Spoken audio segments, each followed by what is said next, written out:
সত্যি নজিরবিহীন। যারা রাত দিন এক করে দুর্নীতির তদন্ত করে তাদেরকেই এবার ভালো কাজের মাসুল দিতে হলো নিজেদের রক্ত দিয়ে। রেশন দুর্নীতি মামলায় ইডির অভিযান ঘিরে একেবারে তোলপাড় গেল সন্দেশখালিতে।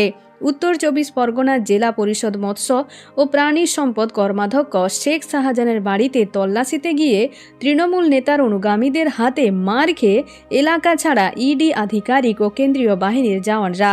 ভাঙচুর করা হলো গাড়িও। এও সম্ভব।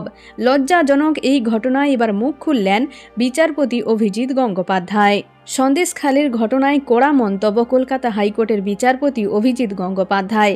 এদিন নিয়োগ দুর্নীতির শুনানি চলাকালীন এই ঘটনা বিস্ময় প্রকাশ করেন বিচারপতি। তার স্পষ্ট প্রশ্ন, যদি তদন্তকারীরা মার খান তাহলে তদন্ত কিভাবে হবে? এখানেই শেষ নয়। বিচারপতি আরও বলেন, রাজ্যপাল কেন ঘোষণা করেন না যে এ রাজ্যে সাংবিধানিক পরিকাঠামো একেবারে ভেঙে পড়েছে? জাস্টিস গাঙ্গুলি আরও বলেন, বন্দুক থাকে না, চালাতে পারো না, 2 জনকে মেরেছে, 200 জনকে পাঠাও। সকাল থেকে এই ইস্যু নিয়ে উত্তপ্ত গোটা রাজনীতি।